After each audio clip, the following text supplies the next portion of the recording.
A new high bay confirmed, the 9th tower section gets a new piece, and a flat-out war has been declared today at Starbase.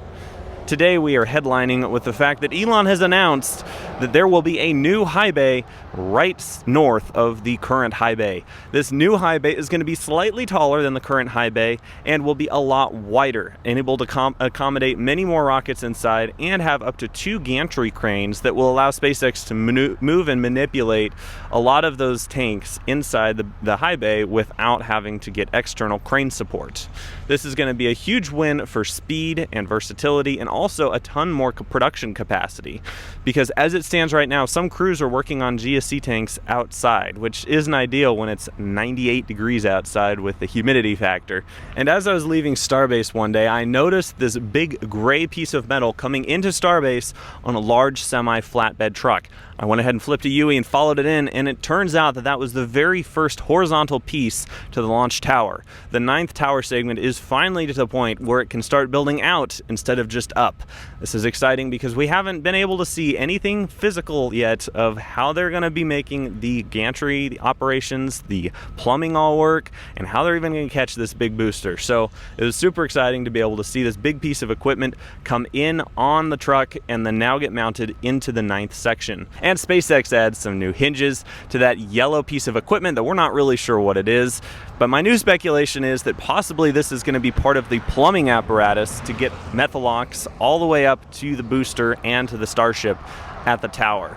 We'll see exactly where they stick this and what it will look like, but there's definitely some progress down there. And all-out war has been declared down here in Starbase, and let me tell you, I am fully in support of this righteous battle.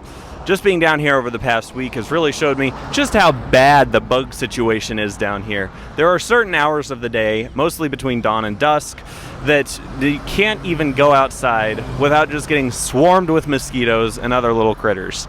Now, I get we're building a whole spice factory right in the middle of a wetland, so it's to be expected, but it's to the point that it's almost difficult to do any work. SpaceX has previously had trucks going around with some kind of fogging equipment that kind of sprays for some mosquitoes and just keeps them down a little bit. They typically just laugh at that and continue eating you alive, so it really wasn't the best long-term solution. Somehow Elon got wind of this and has been working real hard to fix it, which is very exciting to see. We have seen a crop duster fly over many times over Starbase, spraying for lots of different kinds of bugs, and we're going to keep a good lookout on that crop duster. And we're not really sure what chemicals they're using, but they're probably the good stuff. It's probably going to give everyone cancer in a few years, but that's okay because it's Starbase. And also we've seen SpaceX employ some local bug-killing crews to go around Starbase spraying bug spray and repellents and Lord knows what into the bushes to just try to keep the bugs out of the production facility so that crews can continue their work to get humanity to Mars. And finally, the most exciting news of the day is Elon Musk has said he's headed down to Starbase today. As of right now, he is yet to arrive. He is currently in Austin working on the Gigafactory for Tesla, but we'll see how soon he gets down here, and we'll see if we can get an Elon spiting. I'm hopeful we can see him. Anyway, that's been it for today at Starbase. Be sure to like and subscribe. Follow me on Twitter at NickAndSweeney. Follow the show today at Starbase. Godspeed.